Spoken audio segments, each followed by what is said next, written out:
سوف أشرب من دمك الآن.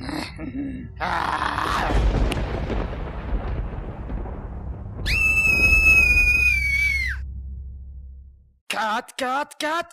انت ليش جبتها هنا؟ ليش جبتها معك يا اخي؟ وش اسوي؟ ما في اي احد انتبه له يا اخي، وانا طفشان بصراحه، فقلت اجي اتفرج شغلك البايخ هذا. انت اساسا وش جابك هنا يا اخي؟ جالسين احنا في الاستديو الان، جالسين نصور فيلم دراكولا الجديد، انت وش جابك؟ وش دراكولا؟ وش المرعب اساسا في الموضوع؟ واحد عنده اسنان طويله وجالس يبي يشرب من دم هذه البنت، يعني وش الموضوع؟ يعني وش المتعه في الموضوع؟ وين الرعب هذا يعني؟ وبعدين مين دراكولا؟ يعني مين هذا دراكولا اساسا؟ يا الله، انت يعني اساسا ما تعرف مين دراكولا وجاي هنا؟ يب ما اعرف. يعني لازم اشرح لك؟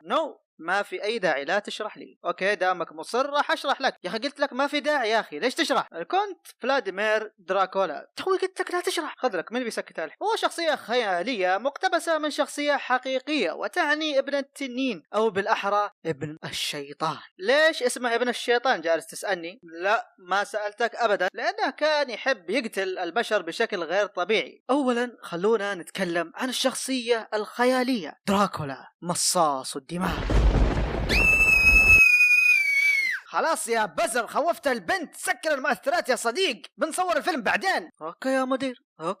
سوري. برام ستوكر، وهو كاتب رواية دراكولا ابن الشيطان، يتكلم في روايته عن الشخصية الخالدة وفي عالم مصاصي الدماء الذي يحكمهم السفاح محب الدماء واسمه فلاديمير دراكولا. ومنه طبعا بدأت أفلام الرعب التي تحتوي على مصاصي الدماء، وتعد من أنجح الأفلام طبعا. لكن الجانب المظلم بالموضوع أن دراكولا مع الأسف مقتبس من شخصية حقيقية يدعى فلاد الثالث، وهذا الشخص السفاح هو في الحقيقة مجرم وخائن لكل المعاهدات والمواثيق. وتبدأ قصته في عام 1433 عندما اعترف أمير الفلاغ فلاد دراكولا الأب بسيادة الدولة العثمانية على أرضه تجنبا للقتال معه، وكان هذا الأمر عبارة عن خدعة، وقام بالانضمام لأعداء العثمانيين ولكنه خسر، فأخذ العثمانيون أولاده ومنهم كان دراكولا الابن الذي سوف نتكلم عنه في هذه القصة. وبعد سنين أطلق العثمانيون سراح النكبة هذا دراكولا الصغير، لكنه كان حقد مو طبيعي على المسلمين. أوكي وقف، يعني الآن شخصية دراكولا قاتلت المسلمين ولها ارتباط بالمسلمين صح؟ يب، أغلب الشخصيات اللي تشوفها لها علاقة بشكل أو بآخر بالمسلمين،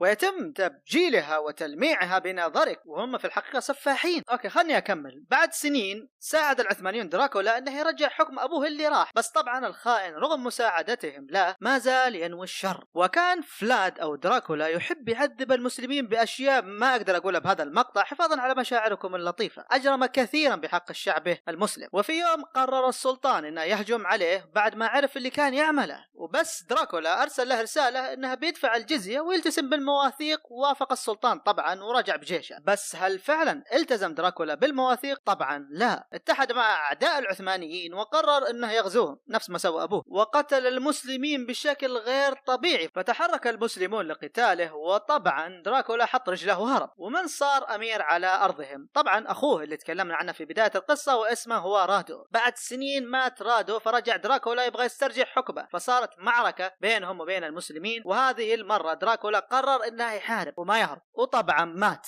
للنزلابة. فهمت علي لي ساعة اشرح.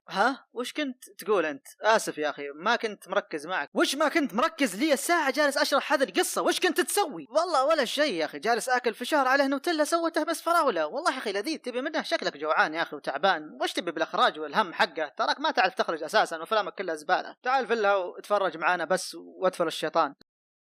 لا تنسى تشترك بالقناة وتفعل جرس التنبيهات وتعطينا لايك للفيديو وتنشر المقطع بين اصحابك. كان معكم مستر ماس، مع السلامة.